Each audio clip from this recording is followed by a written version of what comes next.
Maintenant, toi, Maxime Vallée, donc je vais t'associer avec, viens, c'est ton agent je crois, Camille. Donc toi tu es médecin, au CREPS, tu as eu 3 médailles olympiques et tu pratiques l'escrime. C'est ça. Bonsoir à tous.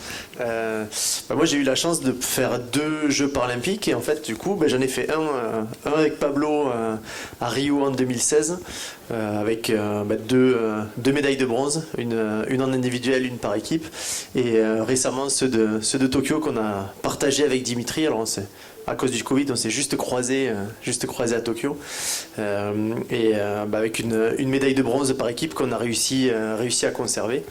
Et à côté de ça, je suis médecin au CREPS de Toulouse, donc je m'occupe des sportifs de la région et des équipes de France qui sont sur place ou de passage, donc dans le milieu sportif un peu en permanence. Médecin généraliste ?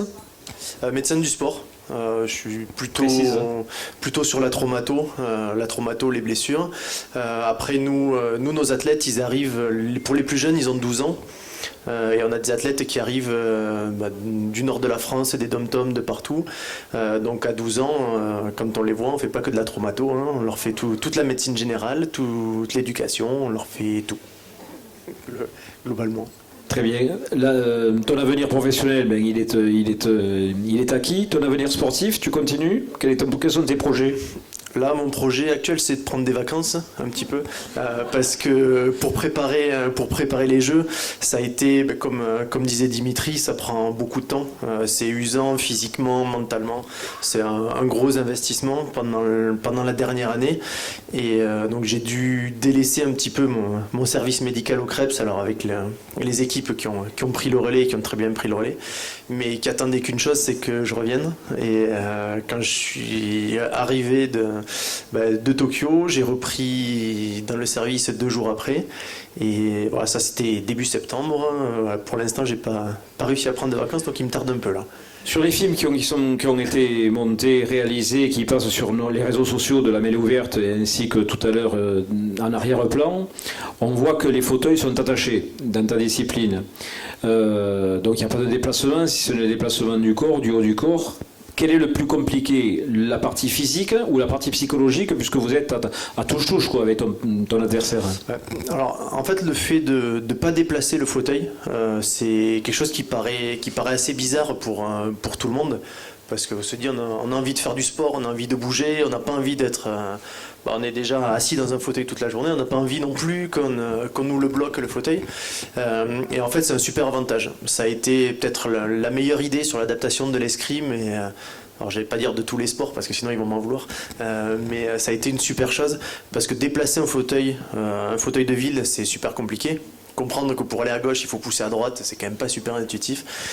Et pousser un fauteuil de sport, c'est encore plus compliqué. Et nous, le fait de poser les fauteuils, ça fait que l'escrime olympique et l'escrime paralympique, c'est exactement la même chose. C'est le même sport, avec les mêmes règles, les mêmes techniques. Et un athlète qui a jamais fait d'escrime en fauteuil, il se met dans un fauteuil et au bout de 10 minutes, il est aussi bon en fauteuil que ce qu'il est debout. Et ça nous a permis, nous, de nous entraîner avec l'équipe de France olympique qui a été championne olympique. Donc on les a bien entraînés quand même, mieux que eux, parce que du coup nous on a fait que bronze. Mais voilà, ça nous permet de nous entraîner avec tout le monde et d'être dans des clubs. En fait, on est une des rares disciplines à pas être dans des clubs handisport, mais être dans des clubs. Nous on est dans des clubs d'escrime en fait. Des clubs d'escrime handisport, ça n'existe pas. Et c'est pas le fait d'être fixé, physiquement ça bouge bien quand même. Parce qu'il faut se déplacer sur le fauteuil, en même temps analyser ce que fait l'autre, être suffisamment précis avec l'arme pour arriver à faire ce qu'on veut. Physiquement, mentalement, je sais pas ce qui est le plus dur, mais c'est costaud quand même. Maxime, merci. Ton agent veut dire quelque chose ? Montre ta médaille. Juste un petit truc, parce que Oui. vous parliez des Jeux de Paris 2024 tout à l'heure. Donc on va avoir la chance d'organiser les Jeux Olympiques et Paralympiques. C'est 100 ans, les derniers Jeux. Là, l'organisation qui va y avoir, qui a été mise en place, ça va être d'utiliser beaucoup les sites historiques de Paris. Donc nous, pour l'escrime, on va être au Grand Palais, par exemple. L'équitation va être à Versailles. Enfin voilà, il y a plein de sites historiques comme ça qui vont être utilisés. Et si j'ai un petit conseil à vous donner, c'est d'y aller. Allez-y voir, allez-y, même si vous connaissez pas les épreuves olympiques ou paralympiques, si vous connaissez pas les règles, vous connaissez pas forcément les athlètes, allez-y parce que c'est une expérience vraiment extraordinaire. Alors ça l'est pour nous, mais pour les spectateurs, les gens qui vivent ça, c'est vraiment un truc de fou. Donc ouais, il faut en profiter parce que probablement que les prochains, on les connaîtra pas, les prochains Jeux à Paris. Merci Maxime.